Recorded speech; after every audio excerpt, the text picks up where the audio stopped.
안녕하세요. 커피나무 설계실의 프로른입니다. 이번 시간에는 카티아 어셈블리 시작하기에 대해서 알아보겠습니다. 먼저 어셈블리 프로덕트란 카티아에서 그린 여러 개의 파트를 하나로 뭉치는 조립하는 곳, 그게 어셈블리입니다. 그리고 어셈블리는 몇몇 가지 특징이 있는데요. 그것을 한번 살펴보겠습니다. 첫 번째, 어셈블리는 프로덕트라고도 부르죠. 그런데 왼쪽 편 도면을 봐주세요. 보시면 프로덕트 밑에 파트만 하나, 둘, 세 개 있습니다. 즉, 프로덕트는 이렇게 파트만 가지고 구성할 수가 있습니다. 그리고 또 다른 특징으로 프로덕트와 프로덕트를 이용해서 또 프로덕트를 구성할 수 있습니다. 자, 무슨 말이냐 하면 프로덕트 밑에 지금 보시는 것처럼 프로덕트만 또 집어넣어서 프로덕트를 만들 수 있습니다. 좀 복잡해 보이죠? 세 번째는 이렇게 프로덕트 밑에 또 다른 프로덕트와 파트와 프로덕트, 파트 이렇게 서로 혼용해서 섞어서 쓸 수 있습니다. 이게 무슨 말인지 헷갈리시죠? 자, 프로덕트라는 것이 기본적으로 카티아에서 그냥 여러 개의 파트들을 불러와서 조합 또는 조립하는 곳이잖아요. 그런데 이렇게 갖다 붙일 때 파트만 모아서 쓸 수 있는 게 아니고 파트를 여러 개 모아서 만든 것이 프로덕트죠. 1번이 그렇습니다. 파트를 여러 개 모아서 하나의 프로덕트를 만든 겁니다. 이렇게 만들어 놓은 프로덕트를 다른 프로덕트 밑에다가 또 집어넣을 수가 있습니다. 그러면 이 프로덕트들은 그 속에 파트를 여러 개 갖고 있겠죠? 또 여러 개 갖고 있고 그 밑에 있는 것도 또 파트를 여러 개를 갖고 있을 겁니다. 그런 파트를 많이 품고 있는 프로덕트들을 뭉쳐서 또 다른 프로덕트를 만들 수도 있다는 얘기입니다. 그리고 어떤 프로덕트는 이런 프로덕트만 갖고 있는 게 아니라 또 파트도 갖고 있을 수 있죠. 그래서 프로덕트와 파트가 그냥 교차하면서 공존하는 것, 이런 프로덕트도 있습니다. 이게 무슨 말인지 좀 아직 헷갈리시죠? 쉽게 말씀을 드릴게요. 자, 어떤 프로덕트가 있는데 이 프로덕트 밑에 낱개로 어떤 그림을 그렸어요. 그래서 그것을 조합해서 하나의 어떤 기계 부품을 만들었는데요. 그런 것을 프로덕트라고 부릅니다. 일반적으로 우리가 브라켓이라든가 이런 것을 만들 때 많이 쓰거든요. 그런데 이렇게 만들어 온 브라켓은 프로덕트거든요. 그런데 이런 프로덕트들을 또 모아서 또 크게 조립을 할 수가 있다는 거죠. 우리가 기계에 보면 아주 작은 부품이 있고요. 그 작은 부품이 또 부분적으로 조립된 곳이 있어요. 그리고 그런 덩어리들이 여러 개가 있거든요. 그런 것을 만들 수 있다는 얘기입니다. 제가 말씀드리는 것이 아직은 이해가 안 되실 수도 있겠지만 기계가 아주 큰 기계가 있는데 이 큰 기계는 전체로 볼 때 하나의 기계지만 상중하 부분적으로 쪼개서 보면 밑에 하부 프레임, 중간 쪽에 어떤 부품들, 뭉치, 그리고 전진 후진하는 기계 뭉치, 상하 운동하는 기계 뭉치, 이렇게 각각 기능마다 또 덩어리들이 있거든요. 그 덩어리들을 쪼개보면 하나하나의 부품들, 파트들이 있어요. 그런 부품들이 모이면 하나의 조립 부품이 되는 거고요. 그런 조립 부품들 여러 개의 큰 덩어리가 모이게 되면 기계 하나가 완성이 되는 거죠. 카티아는 바로 그런 구조하고 똑같이 되어 있습니다. 제가 조금 이따 보여드릴게요. 그리고 카티아는 항상 이렇게 파트나 프로덕트들이 서로 뭉쳐서 어떤 역할을 하는데요. 그런 것들을 그냥 합쳐서 프로덕트라고 일반적으로 부르고 있습니다. 그리고 프로덕트는 그림을 그리는 곳이 아닙니다. 자, 여기 프로덕트가 있죠? 여기도 프로덕트가 있고. 그런데 이런 프로덕트들은 그림을 그리는 곳이 아니고 조립에 필요한 링크 정보를 가지고 표시만 해주는 역할을 합니다. 그래서 나중에 프로덕트를 바깥쪽에 나가서 저장되어 있는 파일 용량을 보게 되면 이런 프로덕트들은 링크 정보만 갖고 있기 때문에 용량이 굉장히 작습니다. 작고 실제 이 프로덕트의 큰 용량은 어디서 나오느냐 하면 파트 3, 4, 5 이런 것처럼 이런 파트 속에 그려진 실제 그림에서 나옵니다. 제가 이렇게 직접 하나씩 설명을 드리다 보니까 좀 어려우실 수도 있을 것 같아요. 하지만 크게 문제는 안 되거든요. 직접 보여드릴게요. 자, 직접 한번 해보겠습니다. 이번엔 시작을 클릭하고 시작 메뉴에서 어셈블리 디자인을 클릭합니다. 우리가 어셈블리 프로덕트로 들어가는 거죠. 클릭. 그렇게 했더니 제일 위쪽에 프로덕트라고 떴죠. 그 밑에는 어플리케이션이라고 되어 있네요. 이것은 크게 중요한 게 아니고 중요한 것은 이 프로덕트라는 겁니다. 이런 프로덕트가 떴는데 이 프로덕트는 그림을 그릴 수가 없어요. 그냥 링크 정보만 갖고 있습니다. 여기다가는 그림을 그릴 수 있는 방법이 없어요. 왜냐하면 우측을 보시죠. 아이콘들이 쭉 있는데 메뉴 아이콘이죠. 이 아이콘들은 어떤 완성된 파트들을 불러와서 조립만 해주는 아이콘들이지 여기서 그림을 그려주는 아이콘들이 없어요. 그림을 그려주는 아이콘들이 있어야 그림을 그리겠죠?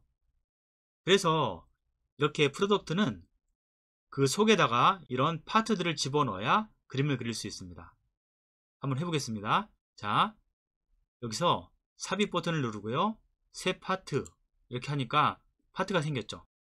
또 위에 프로덕트를 선택하고 삽입, 새 파트 클릭했더니 또 생겼습니다. 그렇죠? 샘플로 보여드리고 있는 왼쪽처럼 되어가고 있죠. 위쪽 프로덕트를 선택하고 삽입, 또 새 파트를 클릭해 보겠습니다. 이렇게 했더니 이렇게 파트가 들어가죠. 이런 파트 속에 들어가 보면 이제서야 그림을 그릴 수 있는 구조가 생겼습니다. 이해가 되시죠? 이런 파트 속에만 우리가 도형을 그릴 수 있는 겁니다. 그리고 좀 더 줄여볼까요? 자, 여기에 이 프로덕트 먼저 선택을 하고요. 이런 파트뿐만 아니고 이 프로덕트 속에 또 프로덕트를 집어넣을 수도 있다는 얘기죠. 삽입해서 이번엔 새 프로덕트를 집어넣을 수 있습니다. 한번 해보겠습니다. 새 프로덕트 클릭. 이렇게 했더니 프로덕트인데 그 속에 또 프로덕트가 들어갔네요. 그죠? 또 한번 해볼까요? 프로덕트에 삽입, 새 프로덕트 이렇게 들어가죠. 이번에는 새 프로덕트를 선택해서 여기 제일 마지막 거요. 또 한번 해볼까요? 삽입, 새 프로덕트 한번 눌러볼까요? 그랬더니 어디로 갔을까요? 여기 플러스가 있죠? 클릭해보면 프로덕트 밑에 또 프로덕트가 들어갔습니다. 이게 어떤 의미냐 하면 우리가 큰 기계에서 낮게 부품도 그릴 수 있고 이 부품들이 부분적으로 조합된 조립품들, 부분 조립품들이라고 하죠. 이런 것들을 만들 수 있다는 얘기입니다. 자, 여기서 프로덕트가 바로 그 부분 조립품입니다. 아시겠죠? 여기 프로덕트가 있으니까 그림을 그리려면 당연히 삽입해서 새 파트를 넣어야 되겠죠? 이런 식으로 계속 추가할 수 있습니다. 여기 보면 파트가 들어갔죠? 이런 식으로 하게 되면 여기에서 그림을 그릴 수가 있고요. 만약에 이렇게 그림을 그리지 않고 부분만 조립하고 싶으면 다른 방법을 써야 되겠죠? 한번 해보겠습니다. 자, 엑스표 눌러서 닫고요. 다시 시작 어셈블리 이렇게 나왔죠? 그러면 이 프로덕트에 이번엔 조립만 한번 해보겠습니다. 제가 지난번에도 잠깐 보여드렸는데요. 이렇게 기존 컴포넌트라는 메뉴를 띄우고 샘플로 그냥 파트를 3개 만들어 놨습니다. 이 3개를 선택해서 원래는 하나씩 위치에 맞춰가면서 해야 되는데요. 지금은 시간 관계상 전체를 선택해서 보여드리도록 하겠습니다. 열기 이렇게 했더니 지금 보시는 것처럼 파트 1, 2, 3이 나타났죠? 이렇게 나타난 파트들을 이용해서 조립을 할 수 있습니다. 이렇게 위치를 바꿀 수도 있습니다. 자, 이런 것이 어셈블리의 조립 기능입니다. 하나씩 불러와도 되고요. 이렇게 다 불러와서 하나씩 뜯어서 원하는 위치에 맞춰도 됩니다. 이게 예제로 들었던 그 첫 번째죠. 이렇게 표시가 됩니다. 부품들을 불러서 하나의 부분 조립품으로 만드는 것, 그런 조립품 이런 것들을 프로덕트라고 할 수 있다 라는 것도 아시겠죠? 그리고 프로덕트에서 그림을 그리려고 하면 그 속에 이런 파트들을 집어넣어서 새로 그림을 그릴 수 있다 라는 것이죠. 지금 보시는 것처럼 3개의 부품이 있는데 여기에 뭐 동그란 부품을 하나 더 추가하고 싶어요. 그럴 경우에 바깥쪽에서 그림을 그려서 불러올 수도 있고요. 아니면 여기에서 바로 그릴 수도 있습니다. 프로덕트를 선택하시고 삽입, 새 파트를 넣으면 되겠죠. 새 파트 이렇게 넣습니다. 넣고 이 새 파트 속으로 들어가서 작업을 하면 되겠죠. 이렇게 본체를 하나 더 추가해서 여기에 좀 스케치 할 수 있다고 나오죠. 이렇게 찍고 원을 하나 그려볼까요? 자, 원을 하나 그려서 바깥쪽으로 나가서 돌출을 시켜 보겠습니다. 이렇게 했더니 원이 그려지죠. 별도로 저장을 하게 되면 이 원통은 원통 별도의 파일로 저장이 되게 됩니다. 이렇게 하면 되겠습니다. 자, 오늘 어셈블리 시작하기에 대해서 해봤는데요.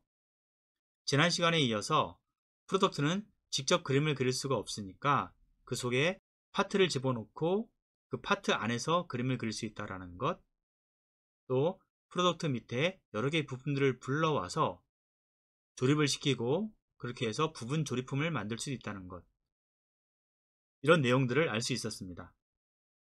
오늘 제가 설명드린 것 중에서 핵심적인 것은 프로덕트라는 것은 조립도 할 수 있고 그림도 그릴 수 있다. 그리고 파트와 파트도 사용할 수 있지만 프로덕트와 프로덕트를 서로 속에다 집어넣을 수도 있다 라는 것입니다. 이게 프로덕트의 특징입니다. 여러분들께서 이것을 잘 기억하고 계신다면 프로덕트에서 설계를 할 때 맞다, 프로덕트는 그런 기능이 있지, 그러니까 내가 이 프로덕트 안에서 이런 식으로 작업을 하면 되겠네, 이 도면을 수정할 때 굳이 파트로 넘어가서만 작업할 게 아니라 여기서도 다 작업이 되겠구나, 이런 것도 아실 수 있겠죠. 그래서 이런 프로덕트들의 가장 기본적인 특징을 파악하는 것이 정말 중요합니다. 지금까지 설명드린 것 도움이 되셨나요? 이번 시간은 여기까지 하도록 하겠습니다. 감사합니다.